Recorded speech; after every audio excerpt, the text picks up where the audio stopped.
Assalamualaikum warahmatullahi wabarakatuh dan selamat siang.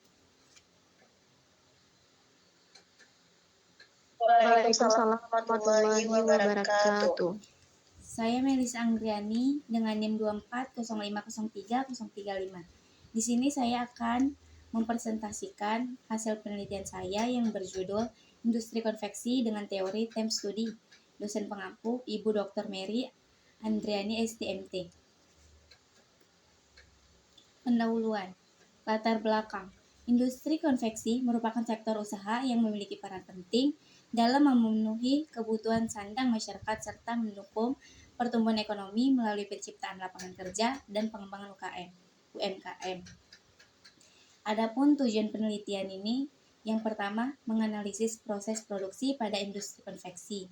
Yang kedua, mengukur waktu kerja setiap proses menggunakan metode time study. Yang ketiga, menentukan waktu baku produk. Yang keempat, memberi usaha peningkatan efisiensi kerja. Kemudian ada rumusan masalah. Yang pertama, bagaimana proses produksi pada industri konveksi. Yang kedua, berapa waktu yang dibutuhkan dalam setiap proses produksi menggunakan metode time study. Yang ketiga, bagaimana menentukan waktu baku dalam proses produksi konveksi. Yang keempat, bagaimana meningkatkan efisiensi kerja berdasarkan hasil time study. Kemudian slide berikutnya tinjauan pustaka. Yang pertama, pengukuran waktu kerja. Pengukuran waktu kerja atau time study bertujuan untuk menetapkan lama waktu yang diperlukan seseorang operator untuk pekerja dalam menyelesaikan suatu pekerjaan. Waktu standar dapat digunakan untuk menentukan insentif, perencanaan pengalokasian, jumlah tenaga kerja, menghitung output, dan penjadwalan produksi menurut Purbasari dan Reginaldi tahun 2020. Yang kedua, metode pengukuran waktu kerja. Secara umum, teknik pengukuran waktu kerja dapat dibedakan menjadi dua, yaitu pengukuran waktu kerja secara langsung dan pengukuran kerja secara tidak langsung. Pengukuran kerja secara langsung adalah pengamat berada di tempat di mana objek sedang diamati. Sedangkan pengukuran waktu secara tidak langsung adalah pengamat tidak berada secara langsung di lokasi atau objek pengukuran. Menurut Wignus Joswebroto tahun 2008. Yang ketiga ada pengukuran waktu kerja dengan metode stopwatch. Studi waktu stopwatch atau stopwatch time study digunakan untuk mengembangkan sebuah standar waktu berdasarkan pada semua pekerja di dalam organisasi yang melakukan pekerjaan yang sama, menurut Stephenson tahun 2014. Kemudian rating factor. Rating factor merupakan faktor penyesuaian yang digunakan dalam pengukuran kerja untuk menilai kecepatan dan kemampuan operator dibandingkan dengan pekerja normal. Rating factor digunakan untuk menentukan waktu normal dan hasil pengamatan waktu siklus menurut Sutta Laksana tahun 2006. Ada kapasitas produksi. Kapasitas produksi merupakan suatu jumlah unit maksimum yang dihasilkan dalam suatu fasilitas lantai pada waktu tertentu dengan menggunakan sumber daya yang tersedia. Kapasitas adalah tingkat output dalam periode tertentu dan merupakan jumlah output tertinggi yang mungkin selama periode tersebut, menurut Sugianto tahun 2021.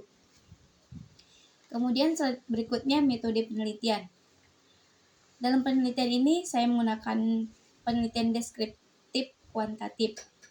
Kemudian objek dan dalam penelitian ini yaitu proses produksi pada industri konveksi, khususnya pada bagian penjahitan pakaian. Kemudian ada data penelitian. Yang pertama data primer, yaitu melakukan observasi langsung. Yang kedua data sekunder dengan mencari jurnal. Kemudian ada variabel penelitian. Yang pertama itu ada variabel independen atau variabel bebas, yang dimana di dalamnya ada tata letak fasilitas, metode kerja, dan lokasi operator. Kemudian ada variabel dependen atau variabel terikat, di mana produktivitas lini produksi. Kemudian ada instrumen penelitian. Yang pertama itu ada stopwatch untuk mengukur waktu kerja, lembar pengamatan waktu kerja, alat tulis, dan kamera dokumentasi. Kemudian langkah pengumpulan data. Yang pertama itu observasi, yang kedua itu wawancara, yang ketiga itu dokumentasi. Kemudian langkah pengolahan data. Langkah pengolahan data itu ada 8. Yang pertama, menghitung rata-rata waktu siklus, melakukan uji keseragaman data. Yang ketiga, melakukan uji kecukupan data. Yang keempat, menentukan nilai rating vektor operator. Yang kelima, menghitung waktu normal. Yang keenam, menentukan allowance. Yang ketujuh, menghitung waktu baku. Yang ke-8, menganalisis hasil dan memberikan usulan perbaikan. Sekian presentasi dari saya. Jika ingin ada yang bertanya, dipersilahkan.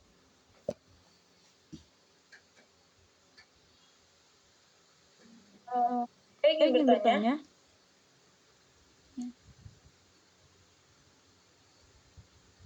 Apa kendala yang mungkin terjadi saat melakukan time study? Baik, pertanyaan dari Alivia saya terima dan saya akan menjawab pertanyaannya. Kan pertanyaannya apa kendala yang mungkin terjadi saat melakukan time study? Yang pertama itu ada perbedaan kecepatan kerja operator, kemudian gangguan selama proses pengamatan. Yang terakhir itu kondisi kerja yang tidak terlalu sama. Sekian jawaban dari saya, apakah diterima?